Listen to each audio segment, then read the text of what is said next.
கர்த்தருடைய பரிசுத்த நாமத்திற்கு ஸ்தோத்திரம் உண்டாவதாக. இன்றைய ஜீவவார்த்தை நிகழ்ச்சியை கேட்டுக்கொண்டிருக்கும் அனைவரையும் கர்த்தருடைய பரிசுத்த நாமத்தினால் வாழ்த்துகிறேன், ஆசீர்வதிக்கிறேன். இன்றைய தின தியானத்திற்கு தேவன் கொடுத்த வேத பகுதி அது நீதிமொழிகள் 4ஆம் அதிகாரம் 23ஆம் வசனம். நீதிமொழிகள் 4:23. எல்லா காவலோடும் உன் இருதயத்தை காத்துக்கொள், அதினின்று ஜீவ ஊற்று புறப்படும்.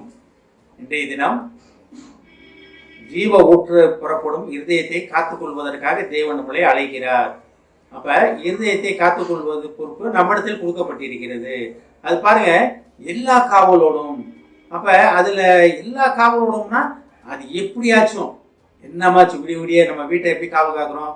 ஒரு முன்னால ஒரு வாட்ச்மேன், பின்னால ஒரு வாட்ச்மேன், சைட்ல சிசிடிவி கேமரா, அந்த கேமரா இந்த கேமரான்னு வச்சு எல்லாமே இருந்தாலும் ஒரு சின்ன சத்தம் கேட்டாலும் உடனே எந்திரிச்சு வாட்ச்மேனை நம்பாம கேமராவை நம்பாம எட்டி பார்க்குறவங்க எத்தனை பேர்? நைட்டு ஃபுல்லாக விடிய தூங்காமல் இருக்கவங்க எத்தனை பேர்?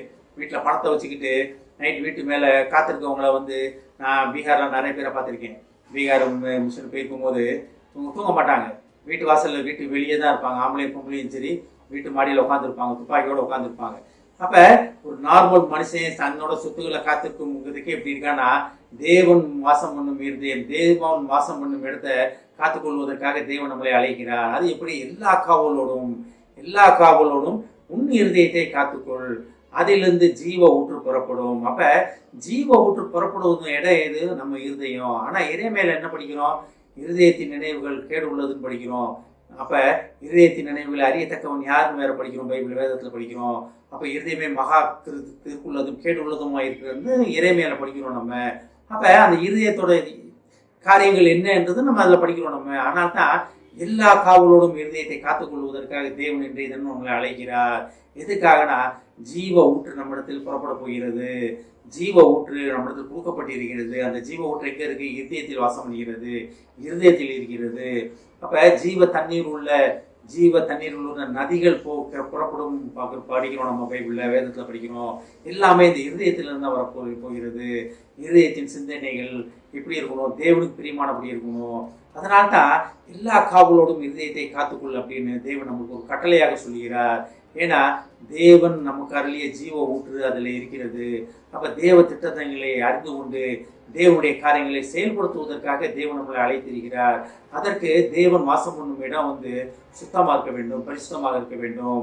அப்ப நான் இஷ்டப்படி இருப்பேன், ஆனா தேவன் என்னோட இருப்பார்னா அது இட்ஸ் ஓகே. இருப்பார் தான் தேவன். நீங்க எந்த எக்ஸ்ட்ரீம் எவ்வளவு தேவனை விட்டு விலகி போனாலும் தேவன் உங்களை விட்டு விலகி போற தேவன் கிடையாது. ஆனா அத்துக்கிட்டு ஓடிட்டோம்னு வச்சுக்கீங்களேன், அதுக்கு தேவன் பொறுப்பு கிடையாது.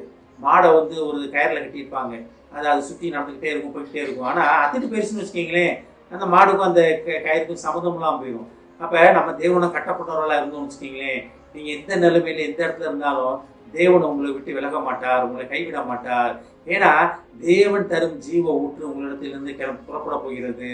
அந்த ஜீவ ஊற்று எதுக்காக? இந்த ஜீவ ஊற்று நீங்க போற இடமெல்லாம் உயிர் உண்டாக போகிறது. உயிர் உண்டாகுதுன்னு அப்படியே நொந்து போய் வாழ்க்கையில ஒண்ணுமே இல்லைன்னு வாழ்க்கையில எக்ஸ்ட்ரீம்ல இருக்கவங்களை நீங்க திரும்ப நிலைநிறுத்த போறீங்க.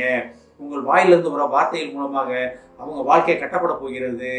வாழ்க்கை போராட்டத்தில் இருக்க குடும்பங்களை ஒன்று சேர்க்க போறீங்க.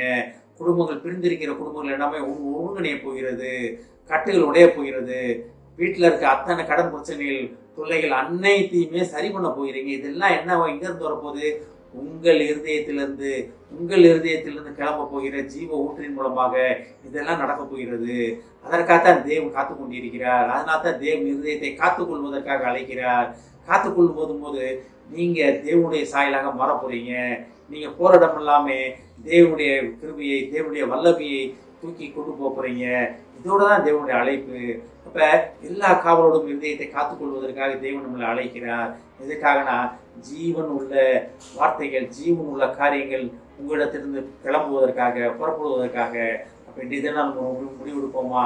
நான் எல்லா காவலோடும் என் இருதயத்தை காத்துக்கொள்வேன், ஜீவ ஊற்றின் இடத்திலிருந்து புறப்பட போகிறது அப்படின்னு தினம் அதை வாயில சொல்லுவோம், அறிக்கையிடுவோம். கர்த்தர் உங்களை வல்லமையாக பயன்படுத்த கர்த்தர் தயாராக இருக்கிறார். ஆமென். ஜெபிப்போம். எங்களை அதிகமாக நேசிக்கும் அன்பின் பரலோக பிதாவே, கர்த்தாவே, எல்லா காவலோடும் எங்கள் இருதயத்தை காத்துக்கொள்வதற்காக எங்களை அழைப்பதற்காக நன்றி ஆண்டவரே.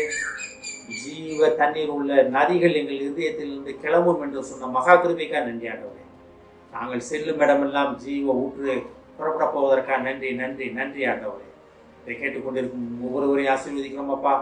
ஒவ்வொரு குடும்பத்தையும் ஆசீர்வதிக்கிறோம் ஆண்டவரே. ஏஸ்தாம் குடும்பத்தில் உள்ள ஒவ்வொருவரும் தகப்பனே உம்மோத நாமத்தை பற்றி கொண்டு உம்மோதவே விசுவாசித்து ஏஸ்தாப்பனே உம்மக்கு உகந்தபடி நடக்க அவர்களுக்கு உதவ மாட்டவரே. ஏஸ்தாப்பனே வெளியடத்தும் அப்பா. குடும்பத்தில் உள்ள வாலிப பிள்ளைகள் உங்களுக்கு தெரியணுமாப்பா. இந்த வாலிப பருவத்திலே அவர்கள் தங்கள் இருதயத்தை பாதுகாத்துக் கொள்ள எல்லா காவலோடும் தங்கள் இருதயத்தை காத்துக்கொள்ள உதவி செய்வாங்க. ஆசீர்வதிக்கிறோம்ப்பா. இயேசுவின் மூலமாக கேட்கிற நல்ல பிதாவே, ஆமென். கர்த்தர் உங்களை ஆசீர்வதிப்பாராக.